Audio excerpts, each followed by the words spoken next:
सियाराम कला रचना के इस डिक्टेशन पार्ट 2 में आपका हार्दिक स्वागत है। पिछले भाग में मैंने आपको कर्सिव राइटिंग लिखने का वो तरीका समझाने का प्रयास किया था और इसमें सरल है, ये तो बहुत ज़्यादा इसमें कुछ सिखाने लायक तो है नहीं। देखो, रही बात ये कि अब ये 2-3 बारीकियां हैं वो समझ लो कि ये अपने 60 डिग्री के आसपास से झुकी हुए पूरी राइटिंग होती है। नंबर 1 पहली बात ये है कि झुकी हुई होती है। दूसरी बात ये है कि जोड़ के पूरा वर्ड जो है वो जोड़ के लिखा जाता है इसका ये, और ये बिंदी और ये लगने वाला जो ऊपर टी के ऊपर जो लगने वाला मार्क है, निशान है आड़ा, वो पूरा वर्ड लिखने के बाद यानी पूरा शब्द लिखने के बाद फिर ये काम किया जाता है। तो बस छोटी सी बात है और इसमें कुछ ज़्यादा विशेष तो है नहीं। और आपके जो आप इस बोर्ड पे या स्लेट पे या वो बच्चों को अभ्यास कराएं, हमने ज़्यादातर बच्चों को इसी पे कराया क्योंकि बच्चे आकार समझ लें। जब बच्चे आकार समझ लेंगे, माइंड में आकार सेट कर लेंगे, फिर उनके उसी हिसाब से वो हाथ भी जो है ना मूव करेंगे। और बाकी बारीकी जो है इसमें मैंने आपको समझा दिया, आप एक बार फिर समझ लें। इस एंगल पे ये राइटिंग झुकी हुई है, कर्सिव राइटिंग जो है, किसी भी भाषा की राइटिंग झुकी हुई नहीं। कर्सिव के अलावा कोई भी भाषा की जो लिखावट है वो इस एंगल पे नहीं है। हाँ, सिरे ज़रूर है देवनागरी लिपि में। तो आप ये चीज़ समझ लें कि 60 डिग्री पे ये लेटर इसके सारे जो हैं वो झुके हुए हैं और जोड़ के ये लिखने का एक तरीका है इसका। वो तरीका उसी टाइप से फ़ॉन्ट भी बनाए गए, मतलब लेटर भी बनाए गए, ठीक। और जीरो और ये वो लगती है। तो आप छोटी सी बात समझ लें।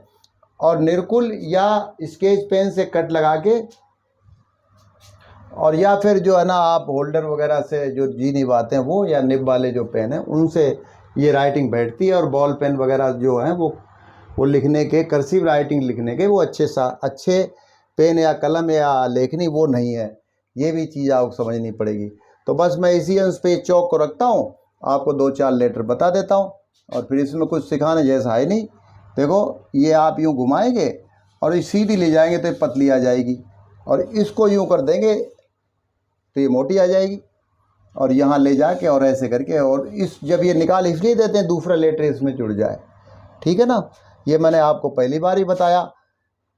अब अगर डिज़ाइन अगर आप बनाओगे तो आपको कोई आर्टिस्ट अगर बनना है तो अपने हाथ उठा दो, बाकी हाथ उठाया नहीं जाता। इस तरह से ये कर दो, इसको ये कर दो, ये इसको यूँ लगा दो, तो ये वही सुंदर हो जाती।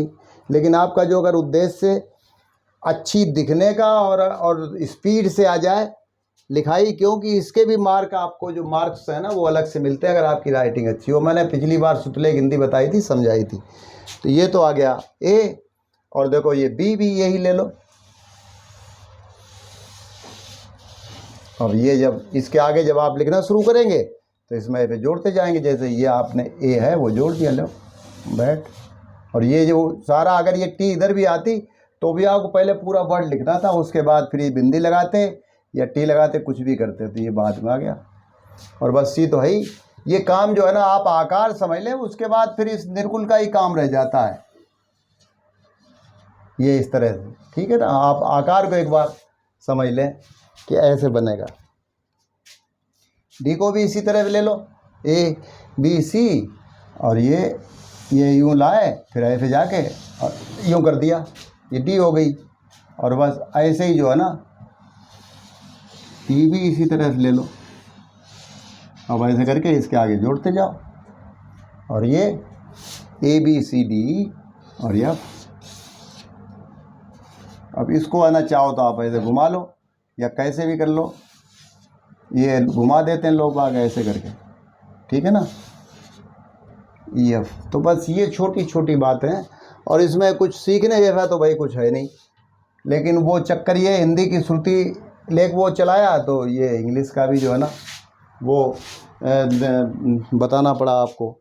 और बाकी यही काम किए। और बाकी जो लिखने वाले हैं वो लेटर तो आपके रोज़ जो है ना सिलेबस में आते हैं। जैसे ए ये बनेगी ऐसी, ये आपके कोई काम की, तो ये लिखने के काम तो आने वाली नहीं। और ये छोटी जो है ना वो ये कैपिटल है, ये स्मॉल है। तो बस आप इसी तरह से अभ्यास करें और आज के लिए बस इतना ही। कल जो है वो फिर मिलते हैं, और तब तक के लिए नमस्कार।